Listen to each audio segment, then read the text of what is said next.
দেখুন, একজন মহিলা অসুস্থ হয়ে পড়েছে। পুষ্পাথ্রির এই ভান্ডারা কিন্তু অমরনাথ দর্শনার্থীদের কাছে সব থেকে বেশি পপুলার। এই দেখুন মালিশ চলছে। এই পঞ্চতরণের প্রাকৃতিক সৌন্দর্য আপনার মন কেড়ে নেবে।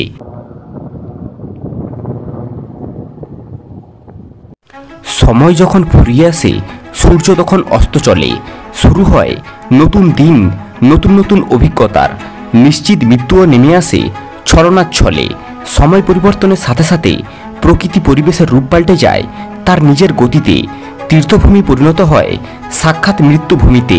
আজ 4 জুলাই 2025, অমরনাথ যাত্রার দ্বিতীয় দিন। আগের পর্বে আপনারা দেখেছেন আমরা কিভাবে কোন পথে চন্দনবাড়ি থেকে শেষনাগের 12 কিলোমিটার রাস্তা ট্রেক করে এসেছি। সুপ্রভাত ফ্রম শেষনাগ বেস ক্যাম্প। গতকাল আমরা এই বেস ক্যাম্পেই ছিলাম, আর এই বেস ক্যাম্পের রেট হচ্ছে 600 টাকা, আর যদি বেডে থাকেন তখন 700 টাকা নেবে। আমাদের গ্রুপের মানে আমাদের টেন্টের আর যারা ছিল ওরা সব বেরিয়ে গেছে, তাহলে আমরা দুজনই রয়ে গেছি, আমি আর অনিমেষদার কালকে রাতে একটু জ্বর, শরীর খারাপ হওয়ার জন্য ওই জন্য আমরা একটু ওয়েট করে গেছি যে ওনার শরীরে যন্ত্রণা হচ্ছে, এই জন্য একটু ওয়েট করে গেছি। এবার আমরা রওনা দেবো শেষনাগ থেকে পঞ্চতরণের উদ্দেশ্যে। গতকাল রাতে খুবই ঠান্ডা পড়েছিল। মোটামুটি ভোরের দিকে 2 থেকে 3 ডিগ্রিতে টেম্পারেচার নেমে গিয়েছিল। তাই আপনারা সাথে করে প্রয়োজনীয় ঠান্ডার পোশাক নিয়ে আসবেন কিন্তু। এখন যাচ্ছি ভান্ডারাতে কিছু খেয়ে তারপর আমাদের আবার যাত্রা শুরু হবে। বেস ক্যাম্পের ভেতরে কিন্তু সেলুনও আছে, চাইলে চুল দাঁড়িয়ে কেটে নিতে পারেন। আমরা খাবো এই হচ্ছে যে ভান্ডারা আছে, এই ভান্ডারাতে মহাদেব অমরনাথ সেবা সমিতি, রেজিস্ট্রেশন নাম্বার 54, ভাতিন্ডা।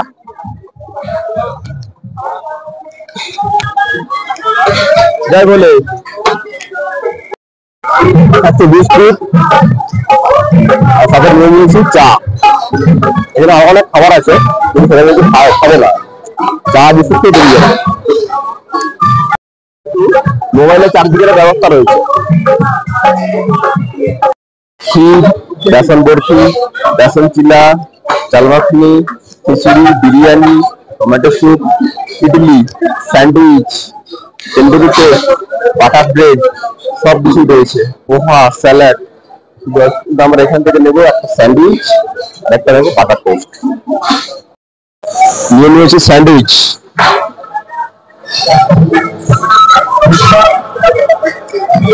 ভালোই খেতে বেশ। নিয়ে নিয়েছি আরো একটা স্যান্ডউইচটা খুব সুন্দর খেতে বলে ওই জন্য ওখানে খেয়ে নিচ্ছি। 8:05 শেষনাগ থেকে আমাদের যাত্রা শুরু হলো পঞ্চতরণের উদ্দেশ্যে। আর এখানকার টেম্পারেচার বর্তমানে 12 ডিগ্রি সেলসিয়াস, ভালোই ঠান্ডা। সবাই শীতের পোশাক নিয়ে আসবেন। ভাবছেন হয়তো মাথায় টুপিটা কি জন্য করেছি, রাস্তায় এত ধুলা আর এখানে গরম জল পাওয়া যাচ্ছে না, স্নান করতে বহুত প্রবলেম হচ্ছে। ওই জন্য ভাবলাম মাথায় টুপিটা অ্যাটলিস্ট করে নিলে চুলে ধুলাবাড়িটা পড়বে না, এই জন্য আজকে টুপি করেই সফর করবো পুরোটা।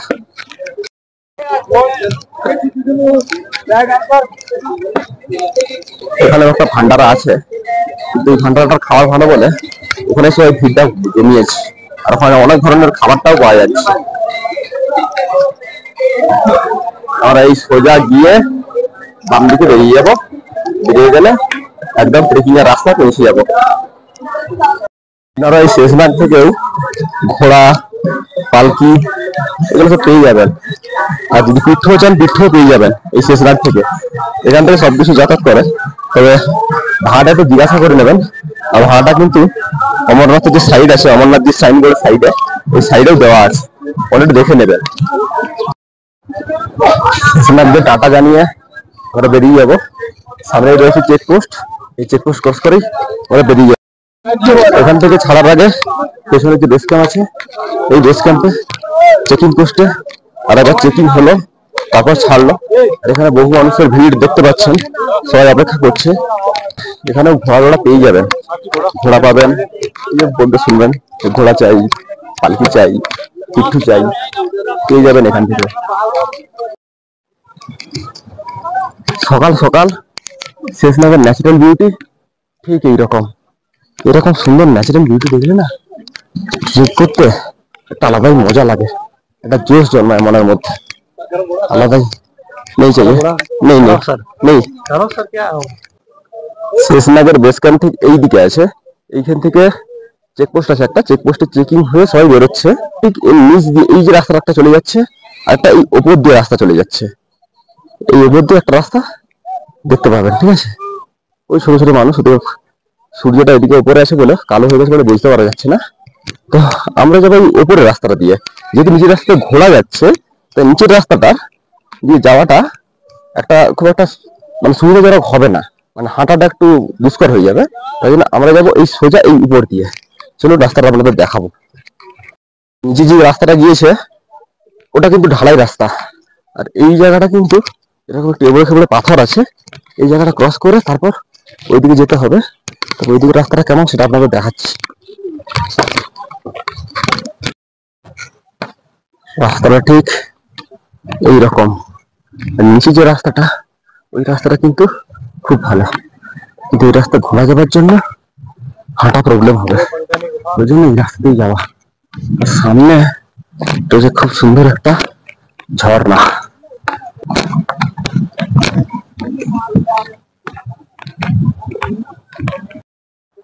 অমরনাথ ট্রেকটা কিরকম হয় একটু বলে রাখি।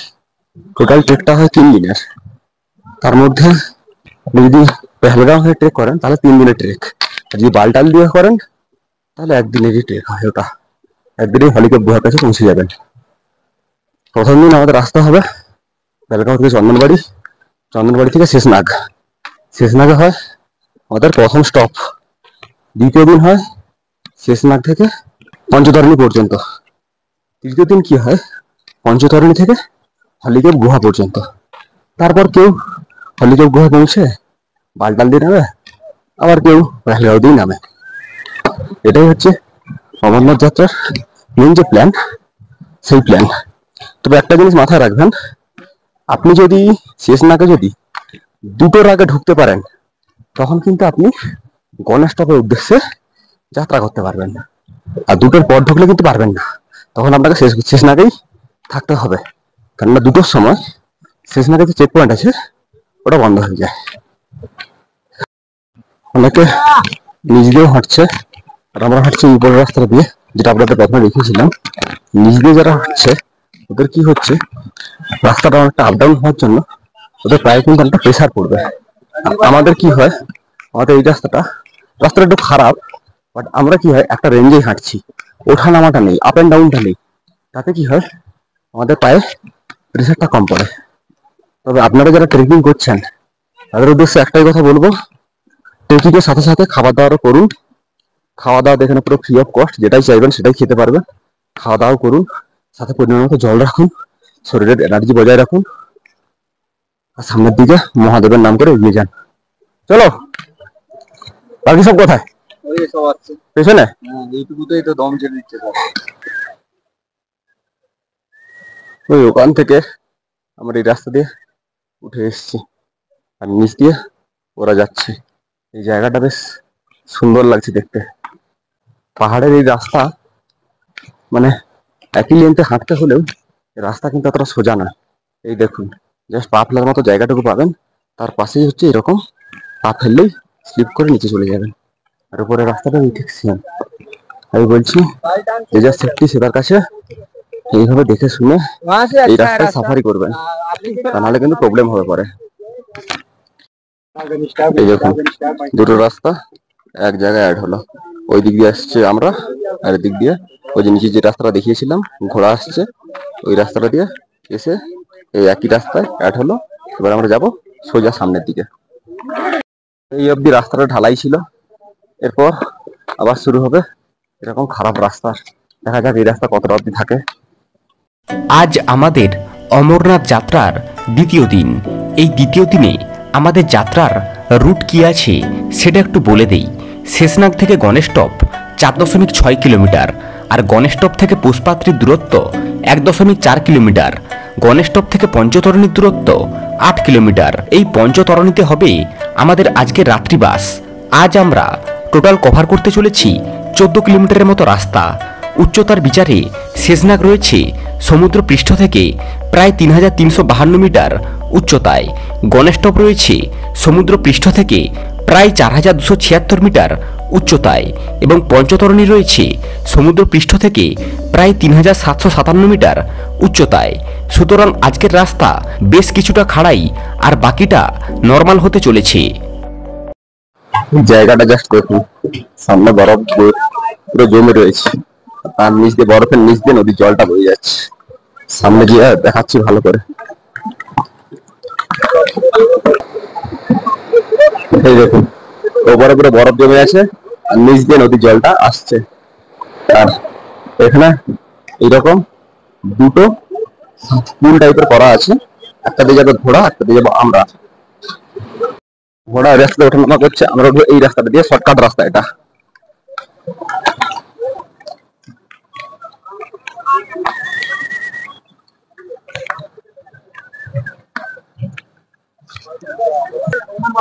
রাস্তাটা এই জায়গাটা খুবই বাজে, ফালতু টাইপের রাস্তা। এই হলো রাস্তা, এই জায়গাটা খুবই খুবই খুবই বাজে রাস্তা। এরকম এগুলো পাথর, পাথরের ধাপ কাটা আছে, এর মধ্যে হাঁটতে হচ্ছে, খুবই বাজে রাস্তা এই জায়গাটা। মাইলস্টোন বলছে world top 1 kilometre, MG top মানে গণেশ টপ 2 কিলোমিটার, পুষ্পাত্রি 4 কিলোমিটার, আর পঞ্চতরণী 12 কিলোমিটার, আর হলিকেপ 18 কিলোমিটার। মানে এখনো পর্যন্ত আমাদের 14 কিলোমিটার রাস্তা কমপ্লিট। আর পরের স্টপ হচ্ছে এমজি টপ মানে গণেশ টপ, যার ডিস্টেন্স হচ্ছে 2 কিলোমিটার। আর ওখানে আমরা পাবো drinking water, toilet, health facility আর লঙ্গর। আর হলিকে এখনো পর্যন্ত 18 কিলোমিটার বাকি। চলুন যাত্রা শুরু করা যাক। আর আমাদের যেতে হবে ওই উপরে, ওই যে ছোট ছোট হলুদ রঙের কিছু ক্যাম্প দেখা যাচ্ছে, কিছু মানুষ দেখা যাচ্ছে পিল্ডের মতন, আমাদেরকে ওই উপরে যেতে হবে। আমরা হাঁটছি এই যে উপর দিয়ে, আর নিচ দিয়ে লোকে হাঁটছে, কিন্তু যদি ঘোরা যাচ্ছে ডিস্টার্ব হবে, ওই জন্য আমরা উপর দিয়ে হাঁটছি। আমরা হাঁটছি এই ওপরটা দিয়ে, কিছু জন হচ্ছে ওই নিচটা দিয়ে। এই যে উপরের রাস্তাটা, এই রাস্তাটাও কিন্তু খুব একটা সুবিধার না, খুব সরু রাস্তা। নিজে দেখুন ওই জায়গাটায় পুরো বরফ জমে আছে, পাহাড়ের ওই উপরে এই জায়গায় পুরো বরফ জমে আছে। সামনে যে হলুদ রঙের এগুলো দেখা যাচ্ছে, ওইখানেই হচ্ছে ওয়ার্ল্ড টপ, আমাদের ওই ওখানে যেতে হবে। এই জায়গাটা জাস্ট দেখুন, উপরে হলুদ রঙের পুরো ফুল ফুটে আছে, দারুণ লাগছে দেখতে, অসাম। আর নিচে দেখুন পুরো ধুলোয় ধুলোময়, ঘোড়া দেওয়ার জন্য পুরো ধুলোয় ধুলোময়। আর এটা হচ্ছে পিঠু। যদি ভোর ভোর বের হতে পারেন তাহলে ঘোড়ায় করে একদিনেই শেষনাগ থেকে হলিকেভে পৌঁছে বরফানি বাবার দর্শন পেয়ে যাবেন। আর শেষনাগ থেকে পঞ্চতরণী এবং হলিকেভের ঘোড়া, পিঠু আর পালকির ভাড়া কি রয়েছে সেটা একটু বলে দেই আপনাদের। শেষনাগ থেকে পঞ্চতরণীর ঘোড়ায় ভাড়া রয়েছে 2200 টাকা, আর হলিকেভ পর্যন্ত ভাড়া রয়েছে 3000 টাকা। শেষনাগ থেকে পঞ্চতরণীর পিঠুতে ভাড়া রয়েছে 1600 টাকা, আর হলিকেভ পর্যন্ত ভাড়া রয়েছে 2500 টাকা। শেষনাগ থেকে পঞ্চতরণীর অফিসিয়ালিভাবে পালকিতে কোনো ভাড়া দেওয়া নেই, তবে আপনারা চন্দনবাড়ি থেকে ডাইরেক্ট হলিকেভ বা পঞ্চতরণীতে পৌঁছাতে পারেন পালকিতে করে। চন্দনবাড়ি থেকে হলিকেভের ভাড়া রয়েছে 20,000 টাকা, আর পঞ্চতরণীর ভাড়া রয়েছে 11,500 টাকা। এই ভাড়াগুলো কিন্তু প্রথম 15 দিন এবং পরের 15 দিন আলাদা আলাদা হয়। এই ভাড়ার লিস্ট আমি আমার ডেসক্রিপশন বক্সে দিয়ে রাখলাম, চাইলে দেখে নিতে পারেন। শেষনাগ থেকে এখনো পর্যন্ত যতটা হেঁটেছি শুধু খাড়াই আর খাড়াই, আর অনুমেশদা আস্তে আস্তে অসুস্থ হয়ে পড়ছে। অ্যাকচুয়ালি ওনার প্রবলেম আছে, ওপর দিকে পাহাড়ের উপর দিকে যত দেখছে, নিচের দিকে যত দেখছে, রাস্তার দিকে মাথা ঘুরছে, ওই জন্য একটু রেস্ট নিয়ে নিয়ে করছে, তাহলে চাপ হয়ে যাবে কিছু প্রবলেম হলে। মানে ভাবুন এদেরও জীবন, আমরা নর্মাল ভাবে একটা সামান্য হালকা ব্যাগ নিয়ে হাঁটতে পারছি না, ভারী ভারী জিনিস নিয়ে যাচ্ছে, ভাবা যায়?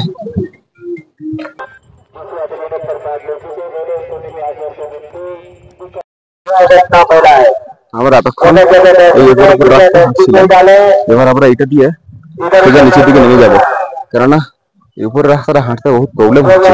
এরকম আলগা মাটি তখন ধুলে ভর্তি, তার জন্য এই রাস্তাটা দিয়ে হাঁটবো। এই রাস্তাটা সোজা এগিয়ে যাবো, ওয়ালটা প্রায় চলে এসেছি। এখানে রয়েছে বিশ্রামাগার আর তার পাশেই রয়েছে মেডিকেল ক্যাম্প। এখানে কিছুটা দূরত্বের ব্যবধানেই পাবেন অক্সিজেন সিলিন্ডার। যেহেতু হাই অল্টিটিউড, তাই অনেকের শ্বাসকষ্ট হতে পারে। যদি কারো শ্বাসকষ্ট হয় তাহলে এনাদের জানাবেন, এনারা হেল্প করবে।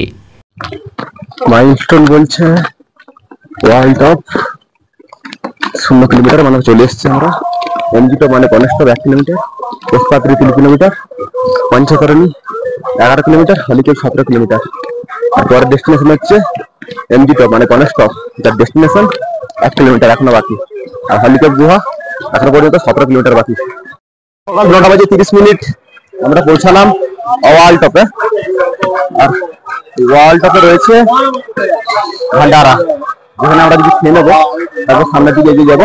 আর আমার এই পিছনে আর্মির বেস ক্যাম্প ছিল, তারপরে ভিডিও করতে দেয়নি, আমিও ভিডিও করিনি, দেখাইনি, তার জন্য এখান থেকে আবার শুরু করবো। আর আমাদের পাশে চলে যাচ্ছে ঘোড়া, সেখানে দেওয়া হচ্ছে জল। আর সামনে রয়েছে ভান্ডারা, মহাদেব সেবাদার চ্যারিটেবল সোসাইটি। ভান্ডারটা আমাদের সামনে রয়েছে একটা মহাদেবের মূর্তি। এখানে রয়েছে মহাদেব, গণেশ, নন্দী, নারায়ণের মূর্তি। এখানে হচ্ছে রুটি, পরোটা, বিভিন্ন ধরনের তরকারি, মিষ্টি, পোলাও, এগুলো মিষ্টি পুরো এইসব মিষ্টি করে আছে। এদিকে মিষ্টি, খেজুর, আমলকি, চেরি, পাপড়, পপকর্ন, বাদাম, ছোলা, চকলেট। এখানে ফিঙ্গার, আলু ফিঙ্গার ভাজা, কাবাব টাইপের আছে, বিভিন্ন ধরনের কাবাব। এখানে চা, চিপস, বিস্কুট এগুলো আছে।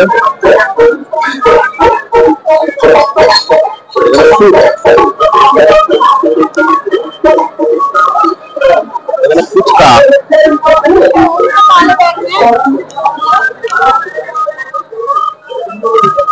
আর এইটা হচ্ছে ফলের লাইন করেছে, পুরো ফল দেওয়া হচ্ছে, ফলের লাইন করেছে।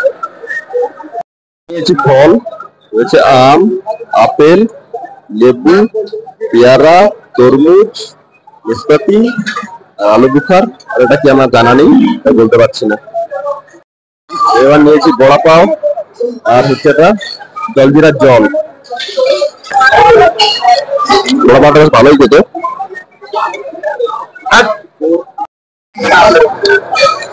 এবার খাচ্ছি খেজুর কুল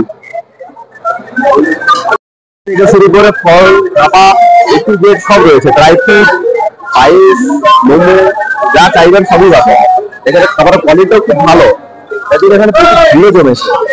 আর এখানে আপনারা এসে যারা বাঙালি আছেন ভাত খেতে গেলে ভাত খেতে পারেন। ভাত আমরা খেয়ে দেখেছি, আমি অনিমেষ দা খাচ্ছিল ভাত, খুব ভালো করতে লাগছে। এখানে ট্রাই করতে পারেন।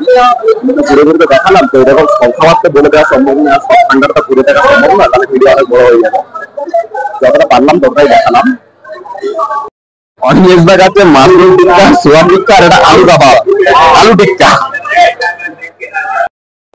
একটা ভাই খাচ্ছিল ভাত, আলুর তরকারি, রাজমা, এটা হচ্ছে ওই ডাল ফ্রাই। এদিকে আরেকজন খেয়েছিল সে চিড়া পোহা, এটা হচ্ছে বড়া পাও। অনিমেষদা আবার গেছে খেতে, সোয়াবিনের টিক্কা খেতে। মানুষের সোয়া চিলি খেয়ে মন ভরেনি, আমার নিমকি নিয়ে আসতে বলছে মুখে নিলে নাকি মিলিয়ে যাবে। মহারাষ্ট্রে কোন নিরামিষ বিয়ে বাড়িতে এত আইটেম করে না, দেখে লঙ্গর খানা হয়েছে। বিয়ে বাড়িতে দেখি আমরা, বা ননভেজ বিয়ে বাড়িতে এত আইটেম বানাতে পারে না। এখানে ভেজ আইটেম যা রয়েছে সারাদিন মানুষ যদি খায়, খেয়ে প্রতিটা কাউন্ট করে শেষ করতে পারবে না, এত সুন্দর ব্যবস্থা হবে। লেখা আছে আইলাম মহাদেব বলে, আর ঠিক এর নিচে আছে ওয়াল টপের যে ভান্ডারা আছে, সেই ভান্ডারা। আর আমাদেরকে উপরে যেতে হবে, ওই উপরে যেখানে ছোট ছোট পিঞ্জার মতো মানুষগুলো দেখা যাচ্ছে আর কিছু বেস ক্যাম্প দেখা যাচ্ছে, ওই উপরে আমাদেরকে যেতে হবে। এখানে রয়েছে আমাদের ভারতীয় সেনার এখানে টহল দিচ্ছে বারবার আমাদের সুরক্ষার জন্য। 10টা বেজে 15 মিনিট, এখানে আমরা 45 মিনিটের মতো ছিলাম, খাওয়া দাওয়া করলাম। এবার আমরা আগিয়ে যাব গণেশ টপের দিকে। গণেশ টপ সামনে আছে, এখান থেকে 1 কিলোমিটার মতো রাস্তা। গণেশ টপ ক্রস করে তারপর আমরা আগাবো পঞ্চতরণীর দিকে। আমাদেরকে ছোট ছোট একটা টার্গেট সেট করে এগোতে হবে। প্রথমে আমরা যাবো গণেশ টপ, এভাবে ছোট ছোট টার্গেট সেট করে এগোতে হবে। আর আমরা এই রাস্তার উপর দিয়ে যাবো। ওয়াল টপ থেকে এই যে রাস্তাটা, এটা হচ্ছে সিমেন্টের তৈরি, কিন্তু রাস্তাটা ভেঙে গেছে। আর আমরা যাবো সামনের দিকে, ওই উপরে পাশ দিয়ে বয়ে চলেছে লিডার নদী। জল সেরকম নেই, কম জল, কিন্তু ভালোই লাগছে। গোটা রোড অর্গানাইজেশন মাইলস্টোন বলছে Ganesh top 1 kilometre, Poshpathri 3 kilometre, Panchtarni 11 kilometre, Sangam top 13.5 kilometre, আর হলিকেপ হচ্ছে 17 কিলোমিটার, আর গণেশ টপ হচ্ছে 14,800 ফিট ওপরে। ওয়াবল টপ থেকে ঘোড়ার গুতোগুতি খেতে খেতে আমাদের আবারও যাত্রা শুরু হলো গণেশ টপের উদ্দেশ্যে। এর আগে যারা অমরনাথ যাত্রা করেছে ভান্ডারাতে, তাদের মুখ থেকে শুনতে পেলাম এই গণেশ টপ সব থেকে বেশি খাড়াই। এই পথ এত সোজা নয় বন্ধু। কালকে যে রাস্তা দিয়ে আসছিলাম সে রাস্তাটা অনেক ভালো ছিল, সে রাস্তাটা অনেকটাই খাড়াই আর অনেক খারাপ। তবে এইটুকু তো বুঝতেই পেরেছি, কষ্ট না করলে ভোলে বাবা দর্শন পাওয়া সম্ভব নয়। এই রাস্তাটার অবস্থা খালি দেখুন, খুব বাজে রাস্তা, পিচ্ছিল হয়ে আছে। এই রাস্তার প্রতি না যাচ্ছে, ভাবা যায় কতটা রিস্কি। রাস্তার মাঝে মাঝে ঘোড়ার পথই পড়ে আছে। আমাদের শর্টকাট হিসেবে এই রাস্তাটাকে ইউজ করছে। এই রাস্তাটা অনেকটাই খারাপ, এই রাস্তাটা যাবো না, এই রাস্তাটা ধরেই যাবো। মাইলস্টোন বলছে এমজি টপ মানে গণেশ টপ আর 500 মিটার, আর হলিকেপ টেম্পল 16.5 কিলোমিটার। এই রাস্তার অবস্থা খুবই বাজে, একদম ফালতু রাস্তা। এই রাস্তা দিয়ে আমাদের সোজা খাড়াই উঠে যেতে হবে। গণেশ টপের খাড়াই দুর্গম রাস্তায় যাদের উঠতে অসুবিধা হবে তাদের বলবো ধীরে ধীরে রেস্ট নিতে নিতে উঠুন। আমরা এই রাস্তা দিয়ে উঠে এসেছি, আর এখানটা প্রাকৃতিক সৌন্দর্যটা আসতে অসাধারণ। এইদিকে আমাদের সোজা এগিয়ে যেতে হবে।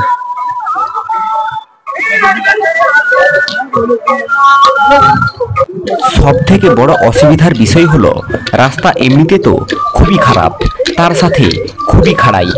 আর সব থেকে বিরক্তির জিনিস এই রাস্তায় ঘোড়ার উপদ্রব। প্রাকৃতিক সৌন্দর্য উপভোগ করতে করতে আমরা পৌঁছালাম গণেশ টপে। সমুদ্র সমতল থেকে প্রায় 14,500 ফুট ওপরে এবং চন্দনবাড়ি থেকে প্রায় 16.5 কিলোমিটার দূরে এই এমজি টপ বা গণেশ টপ। আমরা ছিলাম ওই নিচে, এই রাস্তা দিয়ে উপরে উঠে গেলাম। রাস্তাটা বেশ খাড়াই রাস্তা, আর কিছুটা উঠতে হবে। 10টা বেজে 45 মিনিট আমরা পৌঁছালাম গণেশ টপে। ওয়াল টপ থেকে গণেশ টপে উঠতে আমাদের সময় লাগলো প্রায় 30 মিনিট। এই গণেশ টপের স্টোরিটা একটু সংক্ষেপে আপনাদের বলি। পার্বতী দেবীকে অমর কথা শোনানোর জন্য এই পথ দিয়েই কিন্তু নিয়ে গিয়েছিলেন মহাদেব, আর সবাইকে এক এক করে কিন্তু রাস্তার বিভিন্ন জায়গায় ছেড়ে গিয়েছিলেন। প্রত্যেক জায়গার নামকরণ করা হয়েছে সেই নামেই, মানে যেখানে যাকে ছাড়া হয়েছিল তাদের নামেই নামকরণ করা হয়েছে প্রত্যেক জায়গার। মহাদেবের পুত্র গণেশকে এই গণেশ টপেই ছেড়ে গিয়েছিলেন, আর আমরা বর্তমানে রয়েছি সেই গণেশ টপে। এই গণেশ টপে দেখাবো একটা সুন্দর জিনিস, যেখানে একটা পাহাড়কে গণেশের মতো দেখতে। এই যে পাহাড়টা দেখতে পাচ্ছেন, ভালো করে যদি লক্ষ্য করা যায় তাহলে দেখতে পাবেন এটা হলো গণেশের চোখ, দুই দিকে দুটি কান, আর সামনের দিকে বেরিয়ে আছে গণেশের সুর। ভালো করে দেখলে একটা গণেশের রূপ কিন্তু আপনারা দেখতে পাবেন। আর এই পাহাড়টাই হলো গণেশ টপের মেন পাহাড়। আমরা দাঁড়িয়ে রয়েছি গণেশ টপের মেডিকেল ক্যাম্পের সামনেই। মাইলস্টোন বলছে পোষপাত্রে 2 kilometre, পঞ্চধরণী 10 kilometre, Sangam top 13 kilometre, আর হলিকেপ 16 কিলোমিটার। দেখতে গেলে অফিসিয়ালি আমাদের 50% রাস্তা হাঁটা কমপ্লিট হলো। হলিকেপ আমরা যখন স্টার্ট করি তখন 32 ছিল, এখন 16 কিলোমিটার, মানে আমাদের 16 কিলোমিটার হাঁটা কমপ্লিট। অতএব আমরা আর 50% এগোলেই হলিকেপ গুহা পাবো। আচ্ছা, আপনাদের কি মনে হয়? আমরা তো এত রাস্তা হেঁটে আসছি, লঙ্গরখানায় খাবার খাচ্ছি, ঘোড়ারা কি খাবার খায় না? এই দেখুন, এটা হচ্ছে গণেশ টপ। গণেশ টপে এখানে দেখুন ঘোড়ারা খাবার খাচ্ছে। এই যে মুখে বস্তা লাগানো আছে না, এর ভেতরে ওদের খাবার আছে, তো এখানে খাবার খাচ্ছে। এখান থেকে আবার ওদের সফর শুরু হবে। এখান থেকেই ভরে নেব খাবার জল। এই যে নল দিয়ে জল আসছে, এটা খাবারের জল, হাত ধোয়ারও জল। ওখানে জিজ্ঞাসা করলাম, ওখানে বললো হ্যাঁ এটা খাবার জল প্লাস হাত ধোয়ারও জল। এই দেখুন জল ভরে নিচ্ছি। সময় 11টা বেজে 7 মিনিট। আমরা রওনা শুরু করলাম গণেশ টপ থেকে। এবার থেকে রাস্তা খুব সম্ভবত এরকম ঢাল হবে, হাঁটতে সেরকম একটা অসুবিধা হবে না। দেখা যাক কি হয়। এই গণেশ টপেও রয়েছে রাত্রি বাসের জন্য টেন্ট, তবে শেষনাগের মতো অত টেন্ট এখানে নেই। তবে এমার্জেন্সিভাবে থাকার জন্য এখানে টেন্ট সার্ভিস পেয়ে যাবেন। আর এই গণেশ টপ থেকেও আপনি ঘোড়া পিট্ঠুর সার্ভিস পেয়ে যাবেন। ও ভিডিও কল হচ্ছে না? ভিডিও কল করে দেখিনি, ট্রাই করে দেখিনি, হবে না। এই রাস্তা এরকম সমতল হলেও রাস্তা খুব বাজে, প্রচন্ড ধুলা। গুগলের একটি সমীক্ষায় দেখা গিয়েছে পাহাড় সমুদ্র ভ্রমণের পর কেদারনাথ বলুন, বদ্রীনাথ বলুন, অমরনাথ বলুন, আর আদি কৈলাস বা দ্বাদশ জ্যোতির্লিঙ্গ বলুন, এই সমস্ত তীর্থক্ষেত্রে ইয়াং জেনারেশনের ভিড় সব থেকে বেশি।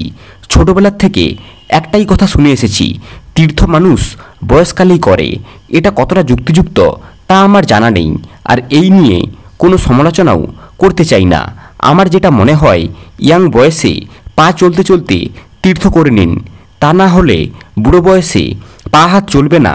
যেগুলো বেশি পথ হাঁটার, বিশেষ করে এই অমরনাথ যাত্রা, এই সব তীর্থক্ষেত্রগুলো কিন্তু আর ঘুরতে পারবেন না।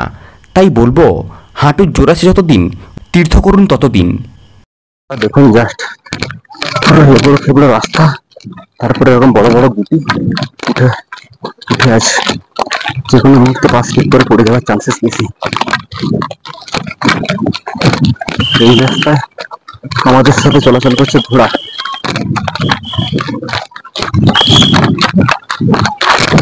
ওইদিকে লোকেরা ওইদিকে নিচে নেমে গেছে বলে উপর থেকে আর্মি হিসেবে মারছে ওপরে ওঠার জন্য। এখান থেকে আমাদের আবার রাস্তা আলাদা হয়ে গেল। জিনিসটা চলে যাচ্ছে পায়ে ঘোড়া যাবার রাস্তা, আর আমরা যাচ্ছি উপর দিয়ে। আমাদের পিছনে আরবি স্যার বলে দিল, আইডিপিবি যে স্যার আছে উনি বলে দিলেন, যারা পায়ে হেঁটে যাচ্ছে তারা উপর দিয়ে যাও, যারা ঘোড়াতে যাচ্ছে তারা নিচ দিয়ে যাবে। আর এখান থেকে মাইলস্টোনে লেখা আছে এখান থেকে পোস্টপাত্রে 1.5 কিলোমিটার বাকি। গণেশ টপে জলের বোতল দাম করেছিলাম, এখানে সেরকম জল অতটা ভালো নয়, সুবিধা নয়, জল প্রচুর নোংরা। ওই দেখে গণেশ টপে একটা জলের বোতলের দাম করেছিলাম, অ্যাকোয়াফিনার বোতল, 1 লিটারের বোতল, দাম বলছে 60 টাকা। আমার যে পার্টনার অনিমেষটা বলছে কিডনি হয়েছে, জল খাবো নাকি, পালিয়ে চলো, সামনে কোথাও না কোথাও পেয়ে যাবো, সেখানে খেয়ে নেবো। খাবার যায়, 1 লিটার জলের দাম 60 টাকা। জাস্ট প্রাকৃতিক সৌন্দর্যটা দেখুন, দুদিকে জাস্ট পাহাড় আর পাহাড়, দূরে পাহাড়ের ফাঁকে বরফ জন্মেছে, পাহাড় আর পাহাড়, পাহাড়। পাহাড়ের মাঝে মাঝে জাস্ট অসাম লাগছে, দারুণ লাগছে দেখতে। এরকম প্রাকৃতিক সৌন্দর্য দেখতে একটু ট্রেক করার মজাটাই সম্পূর্ণ আলাদা। অনেকে ঘোরাতে যাচ্ছে, অনেকে ডুলিতে যাচ্ছে, কিন্তু একসঙ্গে যদি প্রাকৃতিক সৌন্দর্যের মজা দিতে হয় তাহলে আপনাকে পায়ে হাঁটে ট্রেক করতে হবে, তাহলে বুঝতে পারবেন এই সৌন্দর্যটার আসল মজা। আমরা অনেকে এই জায়গাগুলো ঘুরতে আসি, অনেকেই কিন্তু এই ইনফরমেশনগুলো জানি না। আর এই ভিডিওর মাধ্যমে আপনাদের এই সব ইনফরমেশন শেয়ার করে রাখলাম, যাতে পরবর্তীকালে যখন আপনারা এখানে আসবেন এই জায়গাগুলো যাতে ভালো করে দেখে যেতে পারেন। সত্যি কথা বলতে এই জিনিসগুলো যখন ভালো করে জানবেন তখন কিন্তু মনের মধ্যে একটা আলাদাই শক্তি আর এনার্জি জন্মায় ট্রেকিংয়ের জন্য। আর শুধু ট্রেক করা আর ঘোরা নয়, তার সাথে এই সমস্ত ইনফরমেশনগুলো জানা খুব জরুরি, তাহলে এই জায়গাগুলো ঘুরতে বেশ মজা লাগবে। যে ঢাল রাস্তাগুলো, এগুলোতে নামতে কোনো অসুবিধা হচ্ছে না, কিন্তু যখন তখন পা স্লিপ করে যাচ্ছে, এটাই সব থেকে বড় প্রবলেম। ওই দূরে দেখা যাচ্ছে পুষ্পাত্রী, ওখানে আমাদের যেতে হবে। তারপর ওখান থেকে আমরা আবার রওনা হবো পঞ্চতারণীর উদ্দেশ্যে। তবে এখন 1 কিলোমিটার মতো রাস্তা বাকি আছে। সামনে দেখুন পিঠু আর পাচ্ছে না, তাই বসে পড়েছে। সত্যি কথা বলতে আমরাই এমনি হাঁটতে হাঁটতে হাঁপিয়ে পড়েছি, তার উপর এরা এত ভারী ভারী ব্যাগ নিয়ে হাঁটছে। চলার পথে যতই আমরা বরফানি বাবার কাছাকাছি পৌঁছাবো ততই বাড়বে আমাদের অবস্থানের অল্টিটিউড। এই পথ যতই এগোচ্ছিলাম ততই এই প্রাকৃতিক সৌন্দর্য পরিবর্তন হচ্ছিল। কখনো কখনো মনে হয়েছিল এইটাই হয়তো পৃথিবীর শেষ প্রান্ত, এরপরেই সব শূন্য। গণেশটপ থেকে এই রাস্তায় নিচের দিকে নামতে হচ্ছে ঠিক কথা, কিন্তু রাস্তা খুবই বাজে, রাস্তার কোনো ঠিক নেই, পাহাড়ি দুর্গম এবড়ো খেবড়ো রাস্তা। যাই হোক, এই রাস্তায় ঘোড়া নেই বলে একটু সুবিধা হচ্ছে হাঁটতে।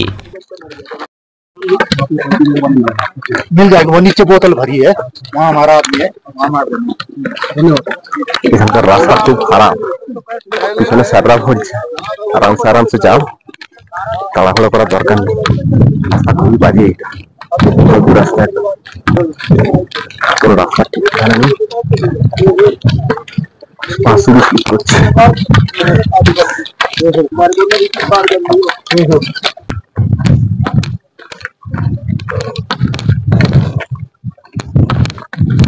জলটা পেয়েছিল, নিচে জলটা ভরেছিল, রাস্তাতে প্রচুর নোংরা ছিল। তারপর এখানে একটা স্যার ডিউটিতে ছিল, ওই যে স্যার, হ্যাঁ জল খেয়েছি, জল স্যারকে জিজ্ঞাসা করে খাও। ওই স্যারটি দাঁড়িয়ে আছে ওখানে, তো ওনাকে বললাম স্যার জি পিনে वाला पानी कहाँ मिलेगा।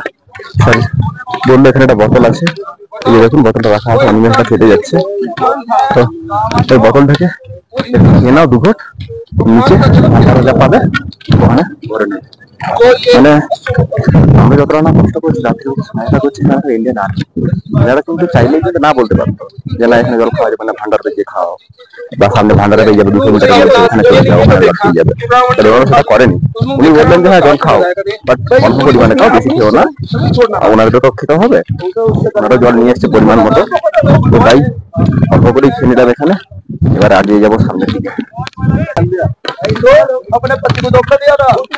এখানে রাস্তা খারাপ হওয়ার জন্য অনেকে ওই রাস্তাটা দিয়ে শর্টকাট মারছে, আর সামনে আইটিবিপি স্যাররা যে দাঁড়িয়ে আছে ওরা বারণ করলো, ওরা বললো যে না এই রাস্তা দিয়েই ঘুরে নামো, শর্টকাটে নামার দরকার নেই, পোর্ট চলে যাবে। ওই জন্য আমরা আবার ঘুরে এই রাস্তা দিয়ে আসছি, কিন্তু রাস্তাটা খুবই জঘন্য, একেবারে জঘন্য রাস্তা।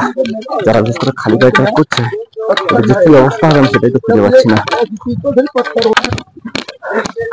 অবশেষে আমরা খারাপ রাস্তা ছেড়ে এবার পেলাম ভালো রাস্তা, আমরা আসছি এই রাস্তাটাতে, পেয়েছি এই রাস্তাটা, আর ঘোড়া আসছে ঠিক এই রাস্তাটা দিয়ে, রাস্তা আলাদা হয়ে গেছিল, আর এবার আমরা পেলাম এরকম ঢালাই রাস্তা।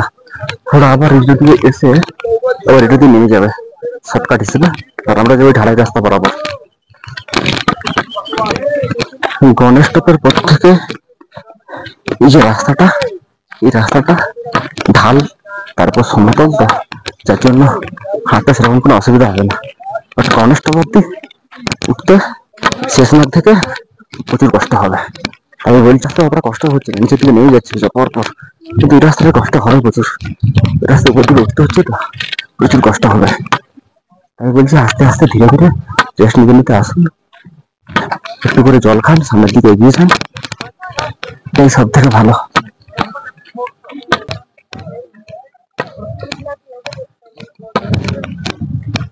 এখানে যদি কারোর থেকে আপনি হেল্প চান, আমরা সমতল ভূমিতে কি বলি, মানে শহরে টহরে কি বলি, কেউ যদি হেল্প করে তাকে থ্যাংক ইউ বলি, ধন্যবাদ বলি।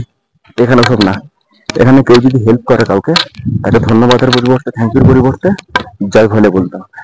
এটা হচ্ছে এখানকার নিয়ম বলুন, কালচার বলুন, যাই বলুন। আমি থ্যাংক ইউ হিসাবে বলেছিলাম, তারপর ওখানে ভান্ডারতে বললো থ্যাংক ইউ নয় জয় ভোলে বলো। এখানে স্যাররাও বললো যে থ্যাংক ইউ নয় জয় ভোলে বলো, হর হর মহাদেব বলো। এটা খুব ভালো জিনিস, এটা মনের এনার্জি আরো বাড়াতে সাহায্য করে। আর সামনেই রয়েছে মাইলস্টোন।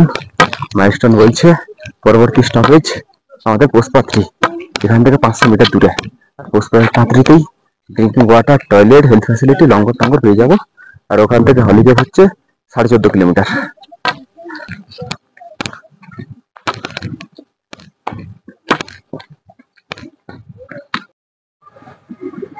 অবশেষে পৌঁছালাম পুষ্পাত্রি, আর সামনে রয়েছে শিব সেবক দিল্লি ভান্ডারা। ওখানে যাবো, প্রথমে জল জল খাবো, রেস্ট নেবে একটু, দেন ওখান থেকে আবার বেরিয়ে যাবো। দুই সাইডে দেখুন কত সুন্দর ফুল গাছে, ফুল গাছ দিয়ে সাজিয়েছে, টবের ভেতর ফুল গাছ লাগানো,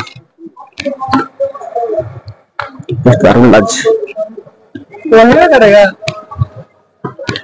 এই দেখুন এখানে ভান্ডারাতে মালিশ দেওয়া হচ্ছে। এখানে রয়েছে পুষ্পাত্রিতে, পুষ্পাত্রিতে যদি কেউ মালিশ দিতে চান এখানে আসতে পারেন, বিনা পয়সায় মালিশ দিচ্ছে এখানে। এটা কিন্তু দারুণ উদ্যোগ একটা। ওনাকে পায়ে ক্র্যাম্প ধরে যাচ্ছে, ওর হাঁটতে হাঁটতে অনেক প্রবলেম আছে, তার জন্য এখানে ইজিলি পায়ে মালিশ করাতে পারবেন, মালিশ দিচ্ছে এখানে। এই দেখুন পায়ে মালিশ চলছে, আর এদিকে সবাই মালিশ নিচ্ছে। বেশ কিন্তু মজা লাগছে, দারুণ লাগছে, কিন্তু দারুণ উদ্যোগ। এরকম মেশিন, মেশিনের ভিতর পা দিয়ে মালিশ চলছে, খুবই আরাম লাগছে। এই দিন মালিশ নিতে গেলে আপনাকে আসতে হবে পুষ্পাত্রি এই বেস ক্যাম্পে, শ্রী শ্রী সেবক দিল্লি বেস ক্যাম্পে। এখানে যে ভান্ডারা আছে, এই ভান্ডারা সেই লেভেলের মজা লাগছে, দেখছেন সবাই বেশ মজা আছে। भाई साहब हम 100 आदमी को एक साथ अंदर बैठा था, बस कैमरा ना होगा तो हमारे पास कैमरे के ऊपर ये थोड़ी দারুণ মজা লাগছে।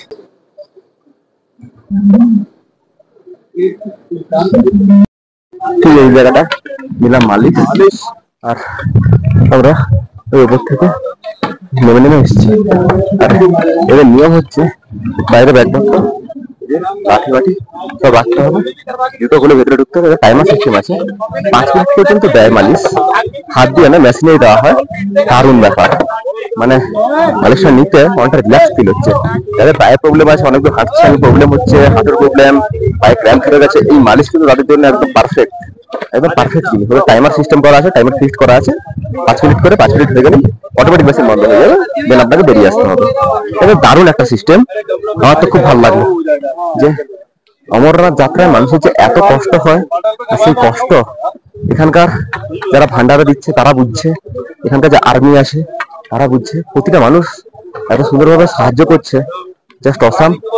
এরা যদি না থাকতো অমরনাথ যাত্রা এতটা মানে এমনি হার্ড অমরনাথ যাত্রা, বাট এতটা যে অনেকটা ইজি মনে হচ্ছে, হ্যাঁ ইজি ফিল হচ্ছে, সেই ইজি ফিলটা হতো না। খুব এরা প্রত্যেকেই খুব হেল্পফুল।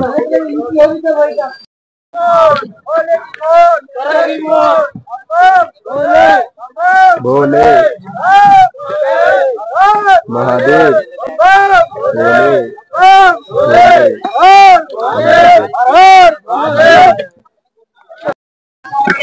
ফুড ম্যাসাজ নিয়ে এবার আমরা যাচ্ছি সামনের ভান্ডারাতে।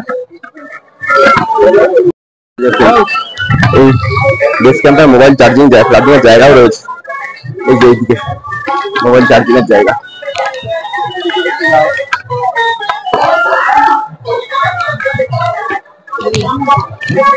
এদিকে লেখা আছে আই লাভ মহাদেব।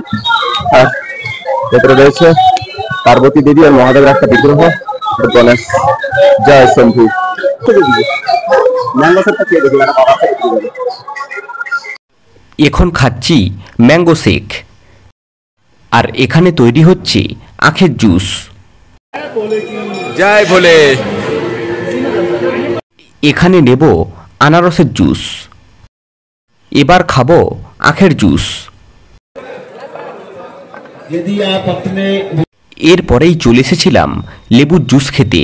তবে এই ট্রেকিং পথে এটা কিন্তু দারুণ একটা উপকারী জিনিস। পোষপাত্রের এই ভান্ডারাতে রয়েছে সর্বমোট 60 রকমেরও বেশি খাবার, তবে বেশিরভাগটাই ছিল জুসের ওপর দিয়ে। এখানে আপনি যা চাইবেন মন ভরে খেতে পারবেন, তবে নষ্ট করা একেবারেই যাবে না। এই ভান্ডারাতে অনেক রকমের খাবার দাবার ছিল, তাই ভিড়টাও বেশ রয়েছে। তবে এখানে বাঙালি খাবারও পেয়ে যাবেন। সবথেকে এখানকার ভালো উদ্যোগ এই লিকুইড ওয়ারেসেল। এই ভান্ডারাতে ঠিক যেমন রয়েছে বিভিন্ন ধরনের খাবার দাবার, তার সাথে দারুণভাবে সাজিয়ে তুলেছে ভান্ডারাটা। আপনারা অমরনাথ যাত্রায় যারা আসছেন তারা কিন্তু পোষপাত্রের এই ভান্ডারার খাবার আর পা ম্যাসেজ, এই দুটো জিনিস কিন্তু এই যাত্রায় একেবারে মিস করবেন না। পোষপাত্রের এই ভান্ডারা কিন্তু অমরনাথ দর্শনার্থীদের কাছে সবথেকে বেশি পপুলার।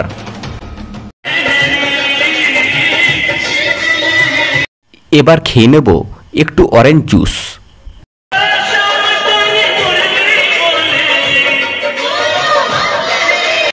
পুষ্পাদ্রির ভান্ডারাতে খাওয়া দাওয়ার পর্ব শেষ করে আবারও আমাদের যাত্রা শুরু হলো পঞ্চতরণের উদ্দেশ্যে। আর এই পুষ্পাদ্রি থেকে পঞ্চতরণের দূরত্ব 8 কিলোমিটার। চন্দনবাড়ি থেকে এখনো পর্যন্ত আমাদের 18 কিলোমিটারের যাত্রা সম্পূর্ণ হলো। এখান থেকে উপরের রাস্তা দিয়ে যাবে ঘোড়া, আর আমরা যাব নিচের রাস্তা দিয়ে। তারই মাঝে ঠিক করলাম এই পথ দিয়ে না ঘুরে এই শর্টকাট পথ ব্যবহার করে যাব নিচে।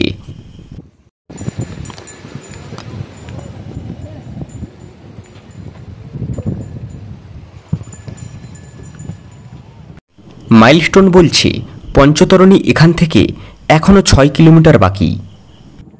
আমরা যাব এই পাহাড়ি দুর্গম রাস্তা দিয়ে, আর ঘোড়া যাবে নিচের সমতল রাস্তা দিয়ে। ভাবা যায় এই পথ দিয়ে মহাদেব পার্বতীকে নিয়ে গিয়েছিলেন অমরনাথের গুহাতে অমর কথা শোনাতে। এই অমর কথা উনি সবাইকে শোনাবেন না বলেই প্রত্যেকটা জায়গায় এক একজনকে রেখে গিয়েছিলেন। ইভেন এই বিশ্ব ব্রহ্মাণ্ডের সমস্ত ভগবানকেও তিনি রেখে গিয়েছিলেন যেখানে আজ আমাদের মূল গন্তব্য, অর্থাৎ পঞ্চতরণীতে। সকল দর্শনার্থীর মধ্যে একটা আলাদাই জোশ কাজ করছে। যেহেতু বেশিরভাগ রাস্তাটাই আমরা কভার করে ফেলেছি, আজ আর কিছুটা রাস্তা কভার করলে পঞ্চতরণীতে আমরা পৌঁছে যাব। আর সামনে আমাদের দেশের জওয়ান এবং আইটিবিপি স্টাফ রয়েছে যারা আমাদের খুব সুন্দরভাবে গাইডের সাথে সাথে কন্ট্রোল করে সামনের দিকে এগোতে সাহায্য করছে।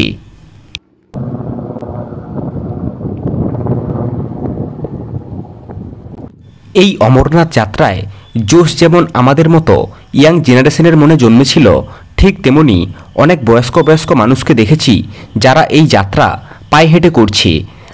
দেখতে গেলে আমার বাবা মায়ের বয়সী। মানে এই সব জিনিস দেখলে মনের ভেতরে একটা আলাদাই মোটিভেশন জন্মায়, একটা জেদ জেগে ওঠে যে আমরাও পারবো। চলার পথে সাথে করে চকলেট রাখতে ভুলবেন না কিন্তু। চকলেট খুব শরীরে এনার্জি সঞ্চয় করে। আর সাথে ড্রাই ফ্রুট হিসাবে কাজু কিশমিশ রাখতে ভুলবেন না কিন্তু। যদিও এই সব জিনিস ভান্ডারাতে পেয়ে যাবেন, তাই আগেভাগেই সঞ্চয় করে নেবেন। যারা ঘোড়ার পার্ছি নিচ্ছেন তাদের উদ্দেশ্যে বলবো, পিঠু আর ঘোড়ার ক্ষেত্রে একটাই নিয়ম, ওদের আইডি কার্ড কিন্তু আপনাদের কাছে থাকবে। আইডি কার্ড না নিলে কিন্তু আপনি প্রতারণার শিকার হতে পারেন। ওরা কিন্তু আইডি কার্ডটা আপনাকে বারবার চাইতে পারে, তবে কোনোভাবেই আইডি কার্ডটা হাতছাড়া করবেন না। কার্ড হাতছাড়া হয়ে গেলে আপনার ঘোড়াও হাতছাড়া হয়ে যাবে। তাই বলছি, যতদূর পর্যন্ত ওর সাথে আপনার কন্ট্রাক্ট হবে সেই গন্তব্যস্থলে পৌঁছে ওদের কার্ডটা ফেরত দেবেন। এই ওপরে না আছে কোনো নির্দিষ্ট রাস্তা, যে যেই রকম পারছে সেই রাস্তা ধরেই হাঁটছে। তবে আমাদের মতো বাকিদেরও গন্তব্য একটাই ছিল, ধুলোময় রাস্তা এড়িয়ে আমাদের গন্তব্য পঞ্চতরণীতে পৌঁছানো।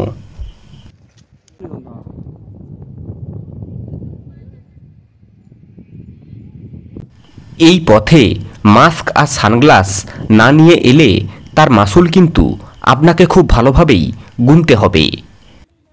সত্যি কথা বলতে এই রাস্তায় কোনো অ্যাডভেঞ্চার নেই। যতদূর পর্যন্ত চোখ যাচ্ছে শুধু পাথুরে মাঠ আর ধুলো। এই রাস্তায় একাকী সফর যেমনই বোরিং, ঠিক তেমনি বৈচিত্র্যহীন।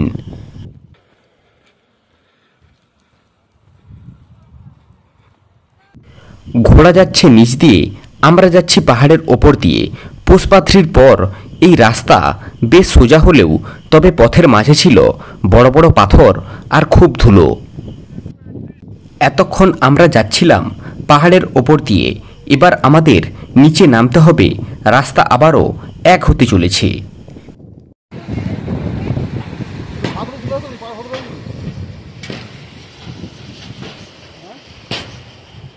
আমরা এসেছি এই রাস্তা দিয়ে, এখানে বসেছি একটু রেস্ট নিতে। আর পুষ্পাথ্রির ভান্ডারাতে যে ওআরএসএল দিয়েছিল ওটাই এখন খেয়ে নেব। এই দেখুন, একজন মহিলা অসুস্থ হয়ে পড়েছে। এখানকার যে এনডিআরএফ স্যারেরা রাস্তার পাশে দাঁড়িয়েছিল তারাই তুলে নিয়ে এসেছে অক্সিজেন দেওয়ার জন্য। এখানে প্রতিটা জায়গায় জায়গায় অক্সিজেন সিলিন্ডার রয়েছে, তাই শ্বাস নিতে অসুবিধা হলে আগের থেকেই এনাদের ইনফর্ম করুন। মানুষজন ভিড় জমিয়েছে বলে এই স্যারেরা বলছে ভিড় করতে না।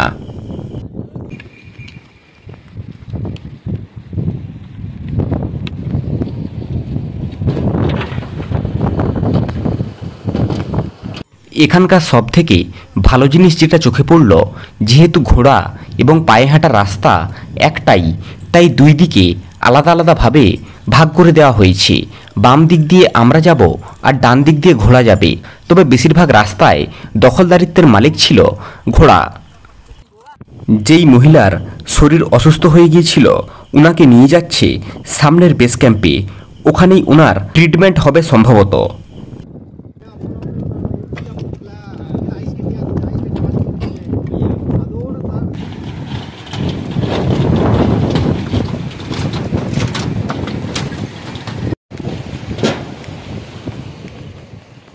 আমরা রয়েছি পুষ্পাথ্রি আর পঞ্চতরণীর মাঝে। এখানেও রয়েছে ভান্ডারা। দূর দূরান্ত পর্যন্ত যতদূর চোখ যাচ্ছে শুধু পাহাড় আর দুর্গম রাস্তা, আর তার সাথে রয়েছে অফুরন্ত ধুলো। মাইলস্টোন বলছে পঞ্চতরণী এখনো 4 কিলোমিটার বাকি।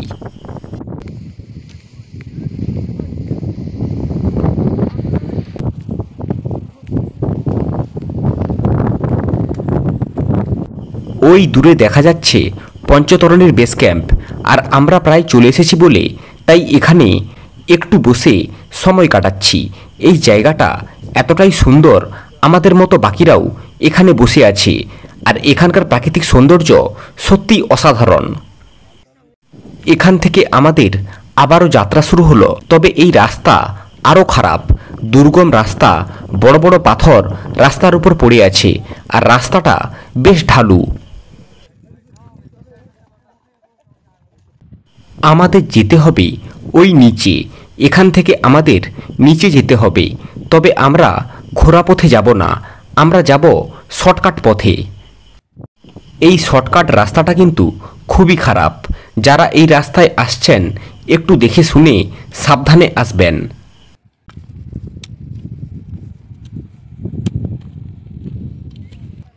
ওই রাস্তা দিয়ে ঘোড়া এলো, আর আমরা এই রাস্তা দিয়ে এসে আবারও এক হলাম। ঘোড়ার রাস্তা এড়ানোর জন্য আমরা আবারও একটা শর্টকাট রাস্তা ধরলাম। এটা পাহাড়ের ওপর দিয়ে রাস্তা।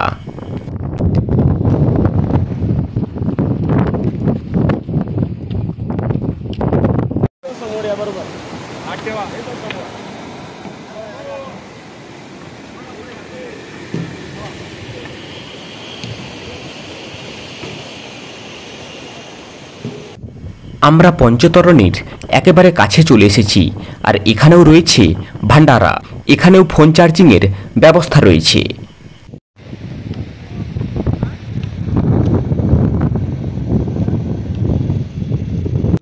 মাইলস্টোন বলছে এখান থেকে পঞ্চতরণী আর মাত্র 2 কিলোমিটার। পঞ্চতরণীতে কি কি রেখে গিয়েছিলেন সেই প্রসঙ্গে একটু বলে রাখি। ভয়ে হচ্ছে ভূমি, গয়ে হচ্ছে গগন, বয়ে হচ্ছে বায়ু, অয়ে হচ্ছে অগ্নি, আর দন্তে নয়ে হচ্ছে নীর বা জল। অর্থাৎ এই 5টা শব্দ জুড়েই হয় ভগবান। তো তাদেরকেই মহাদেব রেখে গিয়েছিলেন এই পঞ্চতরণীতে। শেষ বিকেলে পৌঁছে গেলাম পঞ্চতরণী। পুরো রূপকথার গল্পের মতো এই পঞ্চতরণী। কথিত আছে মহাদেব এই জায়গায় পৃথিবী, জল, বায়ু, অগ্নি এবং আকাশকে রেখে গিয়েছিলেন, যা থেকে এই চিৎকুলের সৃষ্টি। তিনি এই উপাদানগুলির পালনকর্তা। এই পঞ্চতরণীর প্রাকৃতিক সৌন্দর্য আপনার মন কেড়ে নেবে। দারুণ জায়গা, চারিদিকে পাহাড়ে ঘেরা, তার মাঝে সবুজে মোড়া ছোট ছোট ঘাসের আবরণ, তার মাঝে ভেড়া ঘোড়া চড়ে বেড়াচ্ছে। বরফে ঢাকা পাহাড়ি নীল আকাশ, তার মাঝে সাদা সাদা পেঁজা তুলোর মতো মেঘ জমে আছে। এটাই হলো পঞ্চতরণীর মাহাত্ম্য। তবে এখনো পর্যন্ত যতটা রাস্তা আমরা 2 দিনে কভার করেছি, তার মধ্যে সবথেকে খাড়াই ছিল পিছু টপ আর গণেশ টপ। তীর্থস্থান বলেই নয়, অমরনাথ যাত্রা করা উচিত প্রাকৃতিক সৌন্দর্য দেখার জন্য, যে আমাদের ভারতবর্ষ কতটা সুন্দর। ভৈরব পর্বতের পাদদেশে পঞ্চতরণী এমন একটা জায়গা যেখানে একটি নদী 5টি অংশে বিভক্ত হয়ে বয়ে চলেছে। কথিত আছে এই 5টি নদীর উৎপত্তি মহাদেবের জটা থেকে। যারা ঘোড়ায় চেপে আসছেন পঞ্চতরণী পৌঁছে, ঘোড়া কিন্তু এখানেই ছেড়ে দেবে। এখান থেকে পায়ে হেঁটে যেতে হবে বেস ক্যাম্পে। দাঁড়িয়ে রয়েছি পঞ্চতরণীর বেস ক্যাম্পে ঢোকার চেক ইন লাইনে। এখানে একটা সাইনবোর্ডে লেখা রয়েছে সঙ্গম টপ 3.5 কিলোমিটার এবং হলিকেপ 6.5 কিলোমিটার। পেছনে চেক ইন কাউন্টারে আমাদের RFID কার্ড আর ব্যাগ চেক করে ভেতরে ঢুকতে দেওয়া হলো।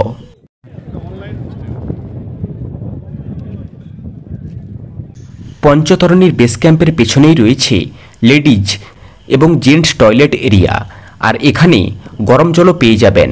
গরম জলের জন্য 80 টাকা প্রতি বালতি পিছু এরা নেবে। ফোনে চার্জ না থাকার কারণে বাকি কিছু ভিডিও দেখাতে পারিনি। রাত্রি 8টা বাজার সাথে সাথে চলে এসেছিলাম ভান্ডারাতে পেট পুজো করতে। নিয়েছিলাম ভাত, ছোলার তরকারি, সিমাই, রুটি আর চাটনি। আর আমরা যেই ভান্ডারাতে খাবার খাচ্ছি, এখানেই রয়েছে ফোন চার্জিংয়ের ব্যবস্থা। এই পঞ্চতরণীতে আরও অনেক ভান্ডারা রয়েছে, যেখানে আপনি বিনামূল্যে যে কোনো খাবার খেতে পারবেন। ভারতবর্ষের যেই জায়গা থেকে আসুক না কেন, অমরনাথ যাত্রায় এসে মন পছন্দের খাবার পাবে না, এটা হতেই পারে না। খাবার পর্ব শেষ করে এখন চলেছি টেন্টে। আমরা যেই টেন্টে ছিলাম, এই টেন্টের ভাড়া রয়েছে 700 টাকা মাথা পিছু। আর আমরা মাটিতে ঘুমাবো। বেড নিলে 800 টাকা মাথা পিছু, আর সাথে একটা ব্ল্যাঙ্কেট, একটা বালিশ আর চার্জিং পয়েন্ট পেয়ে যাবেন। আর এটা 10 জন শেয়ারিংয়ের টেন্ট। এখানে যেহেতু রাত্রি 8টার পর সন্ধ্যা হয়, তাই চার্জিং পয়েন্টের কানেকশন পাবেন রাত্রি 8টার পরেই। তবে আমার ব্যক্তিগত মতামত বলে সাথে পাওয়ার ব্যাংক অতি অবশ্যই নিয়ে আসবেন। ভিডিওটা যদি ভালো লেগে থাকে, একটা লাইক, একটা শেয়ার আর একটা কমেন্ট করতে ভুলবেন না কিন্তু।